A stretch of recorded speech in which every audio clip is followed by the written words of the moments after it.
Yo, what is going on, guys? Noodle here with another Destiny video. Today we're going to be talking about my Iron Banner build that I've been using, and it's absolutely just been cooking everything.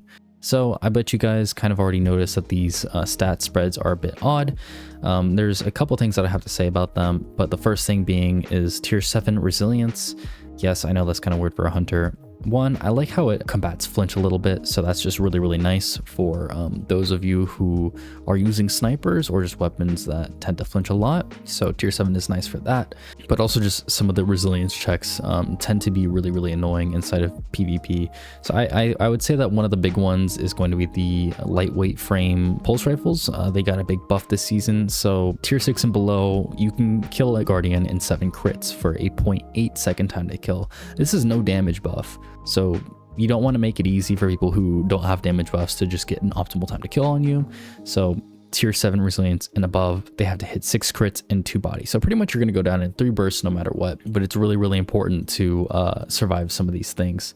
And I would say that so opting for these resilience checks is really important. And if you're not going to opt for the lightweight frame resilience checks, one that is important to opt for is going to be the rapid fire auto rifles. So from, I think it's tier 5 and below. So if you're running tier 6 and above, you're fine from this. So you could just get away with 60 resilience if you really wanted to. But I feel like people are using lightweights a lot more than rapid fire autos. Rapid fire auto rifles kill in 0.75 time to kill regardless of your resilience tier. But if you're tier 6 and below, you're able to get killed in 9 crits in 1 body, which it's a bit difficult to hit optimally. But if you're annoyed with resilience checks and people just absolutely beaming you, I would say go tier 7. And this also helps with things like Thorn. I'm pretty sure. I think Thorn's resilience check is a tier 7, but that is all the resilience checks out of the way. I really like having high recovery. I know that we're running pretty low mobility, but we're also using stompies, so it's not really that big of a deal. I'm running high discipline because my grenades are part of my build. I would prefer to have a little bit more intellect, but this is just kind of how my stat spread ended up being for now. I'm probably gonna end up tweaking it later on. Now, for my weapons, I'm using Imminence and I'm using Macabre with Roar of the Bear. Honestly, you could use any heavy weapon you want. This is all preference. I like Imminence here for me because I have an Adept God roll, Target Lock, and Dynamic Sway is what I'm rocking here with Accurized and Hammer Forged and a Ballistics mod. I just like having that extra stability and it gives 2 extra stats than the Adept mods do. So Ballistics is the way that I'm going to run this thing. You really want enhanced target lock. So if it's not an enhanceable weapon, then you're pretty much just going to want to get a new one.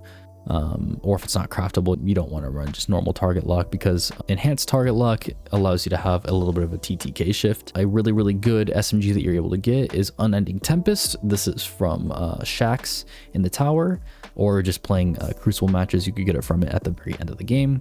So definitely look out for one of those. If you're a Trials player, you can get one from Trials. It's the Shayura's Wrath. If you play Trials, you probably know what that is.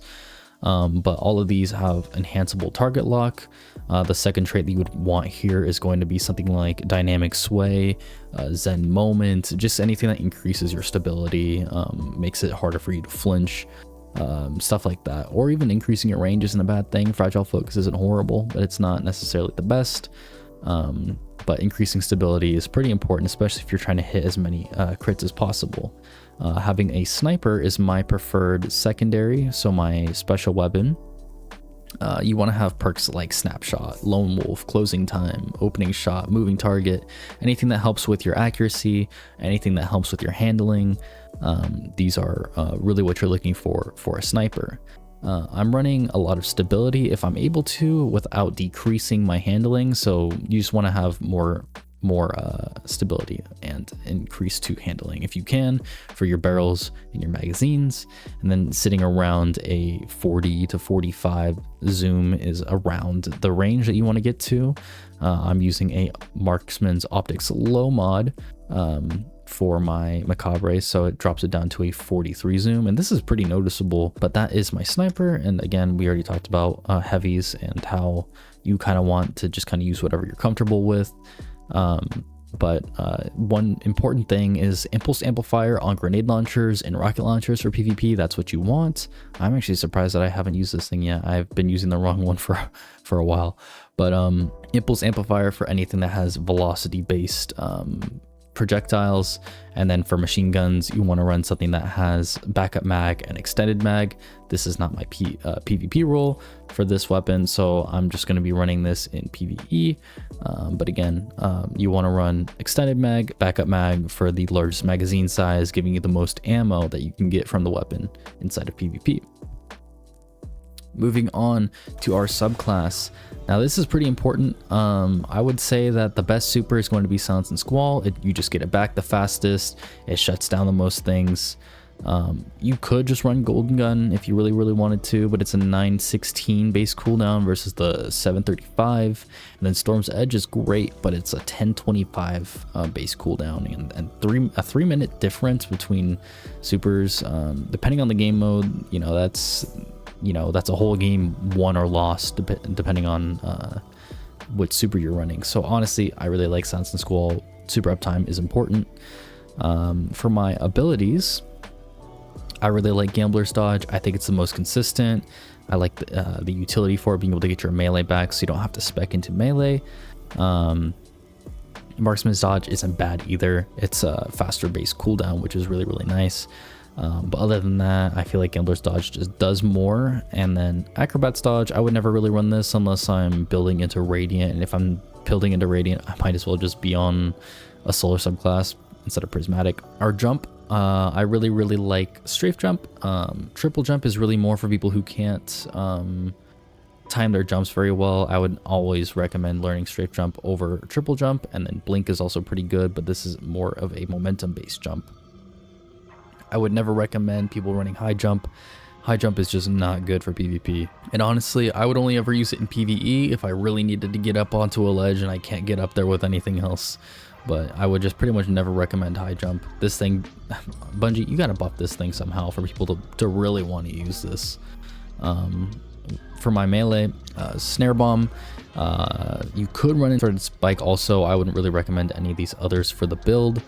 Combination Blow is great, but it does not pair with Stylus Executioner, and Knife Trick is just inconsistent in PvP. Withering Blade, the slow doesn't last very long, so I wouldn't really recommend using any of these three melees. I would just do Threaded Spike or Snare Bomb, depending on what you like to do. But personally, Snare Bomb for that weakening, slow effect, and blinding, it does too much to not use it, in my opinion. And I'm using Arc Bolts with Facet of Dominance, so we're able to jolt enemies, and this is a really great way to start fights against really big groups of enemies. A lot of people don't really see Jolt as a threat right now, because most people are running a lot of other abilities that are a bit more oppressive in other ways.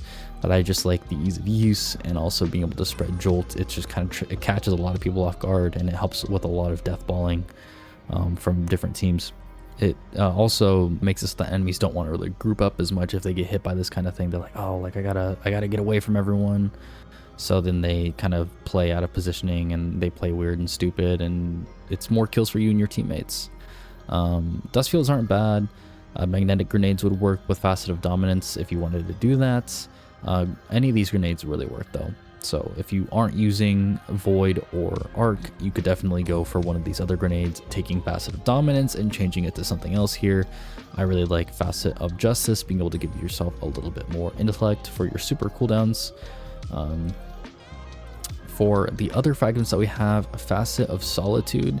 So I really like Facet of Solitude because beaming someone with an SMG, hitting a bunch of headshots, you're going to go invis because of Stylus Executioner.